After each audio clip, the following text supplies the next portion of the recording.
الحمد لله وكفى والصلاة والسلام على المصطفى ولا حول ولا قوة إلا بالله العلي العظيم. Amma ba'd, mes chers frères et sœurs, beaucoup de personnes se posent la question: j'ai de l'argent, mais comment le dépenser? Avoir de l'argent, c'est une chose, le dépenser, c'en est une autre. Car le prophète alayhi afdalus salati wa askat taslim fi sahih nous a rappelé que le croyant, le serviteur, ne quittera pas l'esplanade des comptes le jour de la résurrection avant d'être interrogé sur 4 choses. Et parmi ces 4 interrogations qui seront posées à tout serviteur, à tout croyant, à toute personne au jour de la résurrection, le jour des comptes, il y a la question suivante: ton argent. Où tu l'as acquis et où l'as-tu dépensé? Donc c'est 2 choses différentes. Première des choses, il faut s'assurer d'acquérir son argent de manière licite.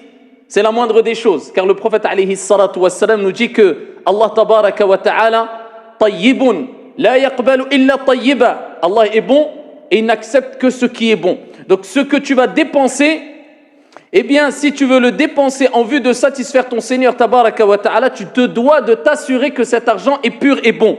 Sinon Allah jalla wa ala n'a que faire de ton action, de ton aumône, de ta dépense. Donc la première des choses, c'est de s'assurer que ton argent est licite, est sain, est pur. Il n'a pas été acquis à travers al-ghash, man ghashana falaysa minna, à travers la tricherie, à travers la corruption, à travers la tromperie, à travers le vol, à travers la malhonnêteté, à travers le fait d'avoir caché des défauts lors d'une vente, à travers le fait d'avoir acquis cet argent en vendant des choses illicites. À ce moment-là, si tu as respecté cette première condition, c'est-à-dire d'avoir de l'argent licite que tu as gagné à travers la sueur de ton front, sans voler l'argent à qui que ce soit et sans t'accaparer d'un bien qui ne t'appartient pas, tu passes à la deuxième étape. Comment dépenser cet argent? Eh bien, sache, Abdallah, que l'argent qu'il y a entre tes mains, c'est un test, c'est une épreuve de la part de ton Seigneur tabaraka wa ta'ala. Pourquoi? Parce que Dieu te le rappelle à travers le fait qu'il te donne et qu'il le reprend. Le plus riche des riches parmi les êtres humains devra mourir. Donc il a eu cet argent, il repartira sans un seul billet dans sa tombe. Il devra laisser cet argent.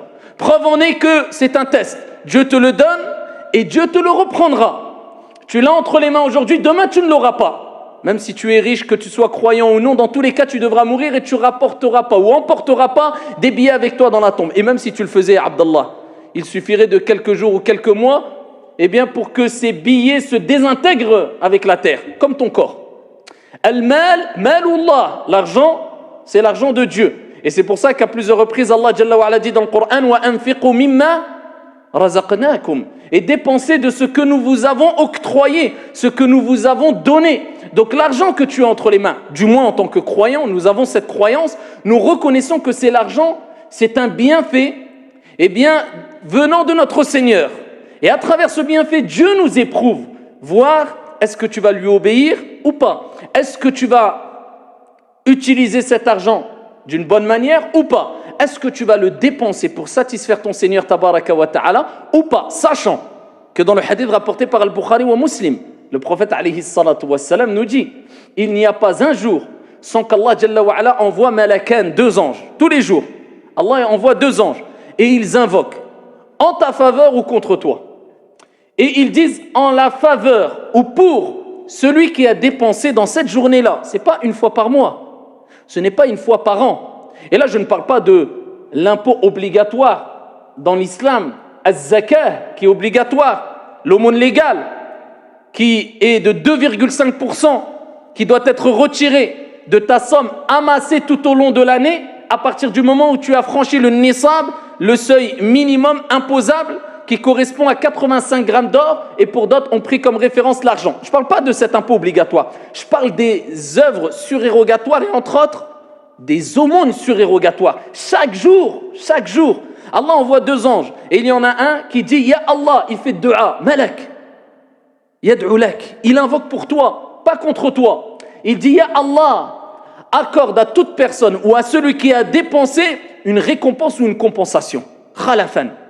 Et un autre dit: Ya Allah, accorde la ruine ou la faillite à celui qui n'a pas dépensé, qui a retenu, qui a été avare. Donc, si tu veux faire partie des gens qui recevront l'invocation, non seulement la satisfaction de Dieu, et la réussite de leur examen, tu as réussi ton examen, Dieu t'a donné de l'argent entre les mains, il te teste. Qu'est-ce que tu vas faire avec? Tu vas être dépassé ou pas? Parce que c'est naturel, tout le monde aime l'argent. Quelqu'un dit, moi j'aime pas l'argent, kadhab, c'est un menteur. Al-mal ou al-banoun, zinatul hayati dunya. Les biens comme l'argent, eh bien, Dieu rappelle dans le Coran que c'est quelque chose que Dieu a enjolivé pour les gens. Wal-baqiyatu salihatu khayrun inda rabbik. Et Allah rappelle que les œuvres salutaires, ce qu'ils perdurent, sont meilleurs auprès de ton Seigneur Tabaraka wa Ta'ala. Donc Dieu te teste. Donc ici, chaque jour, tu es testé. Donc est-ce que tu vas satisfaire ton Seigneur Tabaraka wa Ta'ala? Et est-ce que tu vas recevoir l'invocation de l'ange qui dit, oh Allah, donne-lui une compensation? Ou est-ce que tu vas faire partie des autres personnes dont les anges vont dire, ya Allah, accorde-lui la faillite ou la ruine à celui qui a retenu? Alors la situation se complique là. Parce que quelqu'un va nous dire, ça veut dire que chaque jour je dois donner de l'argent, mais je n'ai pas d'argent. Le prophète alayhi salam. Et ça, les textes que je vous cite, ça nous rappelle que Dieu aime énormément voir son serviteur donner. Pourquoi Dieu aime énormément voir son serviteur donner? Et comment le sait-on? Non seulement parce que Dieu en a parlé plusieurs fois dans le Coran, mais parce qu'Allah, Jalla wa ala, à travers son prophète alayhi salatu wassalam, nous a facilité à toutes et à tous le fait de donner des aumônes. À tout le monde. Il n'y a pas une personne dans cette salle-là aujourd'hui qui n'a pas donné une aumône aujourd'hui. Il n'y a pas une personne d'entre vous qui n'a pas donné une sadaqa aujourd'hui. Vous voulez la preuve, vous allez la voir. Donc ici, on voit à travers les textes que je vous cite qu'Allah facilite énormément aux musulmans croyants le fait de donner. Parce qu'Allah aime voir ses serviteurs donner, c'est un cadeau divin. Et c'est la preuve que le fait de donner a une grande place dans la vie du croyant et du musulman tous les jours. Le croyant doit s'efforcer de donner. Le prophète, il dit, alayhi salatu wassalam, ittaqun nar walau bishiqqi tamra. Craignez le feu de l'enfer, ne serait-ce qu'avec un morceau de date. Ça a quelle valeur une date? C'est pas une date. Un morceau de date, tu le donnes fils sabilillah, ça il t'a donné, tu t'es prémuni quelque part du feu de l'enfer et tu as donné une aumône. Plus que cela. Rapporté par l'imam Ahmed, bisanadin Hassan, le prophète alayhi afdalus salati wa askat taslim nous dit que toute nourriture à travers laquelle, ou que tu utilises pour te nourrir, est une aumône. Tu achètes de la nourriture, tu te nourris, le prophète alayhi salam dit c'est une sadaqa. Pourquoi? Parce qu'Allah Jalla wa ala te dit de boire et de manger. Koulou washrabu, wa la tusrifu. Buvez et mangez, ou mangez et buvez. Allah il te le dit. Est-ce qu'en mangeant et en buvant, tu as obéi à ton Seigneur Tabaraka wa Ta'ala? Oui. Donc tu es dans l'obéissance de Dieu à partir du moment où tu t'es nourri de choses licites, bien sûr. Parce qu'Allah est bon, il n'accepte que ce qui est bon. Et le prophète alayhi salam a rappelé que le voyageur qui a voyagé longuement et qui a les cheveux hirsutes et fatigué, couverts de poussière, lève ses mains vers le ciel. Ya Rab, oh mon Seigneur, alors que wa mashrabuhu haram, wa malbasuhu haram, alors que sa nourriture est haram, sa boisson est haram, ses vêtements sont haram, sont illicites. Comment Allah Jalla wa ala acceptera son invocation? On parle de celui qui s'est nourri avec lui-même. Tu te nourris toi-même. Si tu t'es nourri avec de l'argent licite, pour renforcer ton corps, pour faire du bien autour de toi et satisfaire ton Seigneur, tu as donné une aumône. Allah t'a facilité, alhamdulillah. Le prophète alayhi salam dans le même hadith, il dit, et ce que tu as donné à manger à tes enfants, c'est une aumône, sadaqa. Donc quand tu fais les courses et que tu vois à la caisse 200 ou 300 € et que ton cœur veut s'arrêter, mets l'attention fi sabilillah. Mais toi, dis-toi dans la tête, c'est fi sabilillah. J'en serai récompensé. C'est comme si tu les donnais fi sabilillah azza wa jal. Le prophète alayhi salam, il dit, et de même, ce que tu donnes à ton épouse, c'est une aumône. Ce que tu vas donner même à ton épouse, c'est une aumône. Et ce que tu vas donner à ton employé, Allah, à ton employé, c'est une aumône. À partir du moment où tu as été juste, tu as été équitable, et tu l'as donné pour lui permettre, avec cette intention de s'en sortir aussi, tu l'aides, c'est une entraide. Et entraidez-vous. De manière générale, on doit s'entraider. Eh bien, ici, c'est une aumône. Et les compagnons radiyallahu anhum wa ardahum ont dit, tellement que l'aumône est importante et tellement que ça prend une place centrale dans la vie de l'être humain, les compagnons ont dit radiyallahu anhum wa ardahum kama fi sahih, à l'époque, dans les premiers moments de la venue de l'islam, le prophète alayhi salam nous avait ordonné de donner de l'aumône qu'aux musulmans. Ensuite, Allah tabaraka wa ta'ala a rappelé que tout ce que vous donnez dans le Coran, en aumône, vous en serez récompensé pleinement, tout aumône que vous donnez. Et depuis la révélation de ce verset, le prophète alayhi salatu wassalam nous a ordonné de donner des aumônes aux musulmans et non-musulmans, peu importe leur confession, et il nous a rappelé qu'on en sera récompensé. Ça, c'est l'islam, rapporté par At-Tabarani. Le prophète alayhi afdalus salati wa askat taslima ayyuhal musallun. Il nous rappelle à travers un hadith qudsi Ce que notre Seigneur nous a dit concernant le monde, quand Allah Jalla wa Ala dit, le hadith rapporté par Al-Bukhari, Ya ibn Adam, ô fils d'Adam, Allah nous interpelle. Anfiq, c'est un ordre. Dieu te dit, celui qui t'a donné, il te dit, quelque part, indirectement, réussis ton examen, ne te fais pas avoir. C'est moi qui te l'ai donné. Tu le donnes, je t'en rajouterai. Anfiq, unfiq alayk.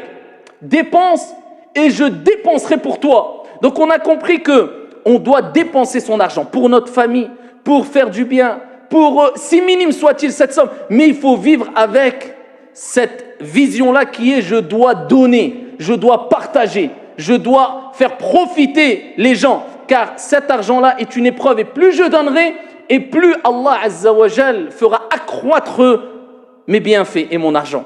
Voilà pourquoi le prophète alayhi salam a juré en disant il n'y a aucune aumône, il n'y a aucune dépense qui a fait diminuer quoi que ce soit à une aumône. Ça n'existe pas. Quelqu'un qui donne avec l'intention de satisfaire son Seigneur à un pauvre, à un nécessiteux, qui nourrit pour une œuvre salutaire, pour la construction d'une mosquée, pour tout ce que Dieu aime, eh bien qu'il sache que le prophète a juré, c'est une promesse prophétique, alayhi afdalus salati wa taslim, que ça ne diminuera en rien à son argent. Qu'est-ce qu'il nous faut de plus si nous avons certitude quant aux paroles du prophète alayhi salam, alladhi la yantiqu anil hawa, celui qui ne parle pas poussé par sa passion, mais ce n'est qu'une révélation émanant de son Seigneur. N'aie pas peur. Après, il faut adapter un juste milieu, sachant que les dépenses que tu fais pour ta famille, c'est déjà une aumône. Eh bien, tu laisses d'abord une partie pour ta famille, bien sûr. Et tu as le droit de faire des projets, tu as le droit de boire, tu as le droit de manger, tu as le droit de te faire plaisir, d'acheter des cadeaux pour toi, ta famille, les gens. Mais il faut aussi qu'il y ait cette part d'aumône, d'argent, qui soit donnée à titre de sacrifice. Parce que plus tu fais une chose et qui demande du sacrifice, plus la récompense est grande. Pour les gens à l'extérieur, pour les projets, pour ce qui satisfait Allah Jalla wa Ala et surtout, toujours se mettre en tête que tu dois être intelligent. Comme quand tu investis dans les choses qui rapportent le mieux pour une retraite de quelques années dans la vie d'ici-bas, dans un commerce ou autre, eh bien cherche à investir dans ce qui rapporte le plus pour ton au-delà. Dans les choses qui, quand tu sais tu vas donner de l'argent, eh bien ça va être une sadaqa jariya, qui te fera profiter et tourner ton compteur de hasanat longuement. De plus, nous sommes pendant le mois du Ramadan. Alors les paroles que je dis, c'est bon et c'est valable pour Ramadan et pour en dehors du Ramadan. Là, vous savez qu'il y a al-a'mal, les actions, eh bien, qui ne sont pas récompensées de la même manière selon l'espace et le temps. Une action accomplie à la Mecque ou à Al-Madina, ce n'est pas la même chose que accomplir cette action-là ou cette prière-là dans cette mosquée dans laquelle nous sommes. Ils sont multipliés dû à la sacralité de l'endroit qui est la Mecque. Eh bien, pareil par rapport au temps. Accomplir une action pendant le mois du Ramadan, ça n'a strictement rien à voir avec le fait d'accomplir une action en dehors du Ramadan. C'est le mois où tu pourras amasser ce que tu ne pourras pas amasser sûrement aussi facilement dans tout le reste de l'année. Profite, tu ne sais pas si tu seras là l'année prochaine. Alors, tout ce qui est donné fi sabilillah, ça est valable pour toute l'année, mais plus pendant le mois du Ramadan. Voilà pourquoi le prophète alayhi salatu wassalam, il est rapporté fi sahih, comme l'a rapporté Abu Huraira dans une version, Ibn Abbas dans une autre version. Le prophète alayhi salam était le plus généreux des hommes. Regardez la qualité. Laqad kana lakum fi rasulillahi uswatun hasana. C'est lui notre exemple. Vous avez dans le messager d'Allah un excellent exemple. Eh bien, le prophète était le plus généreux. Alors, ceux qui disent, oui, nous devons suivre les pieux prédécesseurs et les compagnons, et à leur tête, le prophète, alayhi salam, et donc dans les pieux prédécesseurs, parce que certains, je pense qu'ils ne le savent pas, il y a bien sûr les 4 grands imams, l'imam Malik, Shafi, Ahmad et Abu Hanifa, mais ils disent à la tête le prophète, alayhi salam. Ça, c'est la théorie. Mais la théorie et la science sans action, c'est comme un corps sans âme, c'est-à-dire sans vie. Si tu veux être comme les compagnons et le prophète, eh bien tu dois être reconnu pour ta générosité. Man akthara min shay'in urifa bih. Et souvent des gens qui parlent des pieux prédécesseurs, eh bien malheureusement, quand ils parlent plus qu'ils agissent, eh bien on voit qu'ils sont connus pour leur avarice. On dirait qu'ils ont ici pire que des pinces dans les poches. Et quand il faut donner fi sabilillah, ils trouvent 1000 excuses. Je ne donne pas parce que tu veux suivre les salafs, les pieux prédécesseurs, eh bien donne et sois pas avare. Quand il y a l'occasion de donner pour une mosquée, donne. Pour un pauvre, donne. Et sois généreux fi sabilillah azza wa jal. Et si tu as de l'argent, c'est pas 1 euro ou 2 euros. Donne, vraiment, donne concrètement, ya Abdallah, comme faisaient les pieux prédécesseurs. Le prophète alayhi salam était le plus généreux des hommes.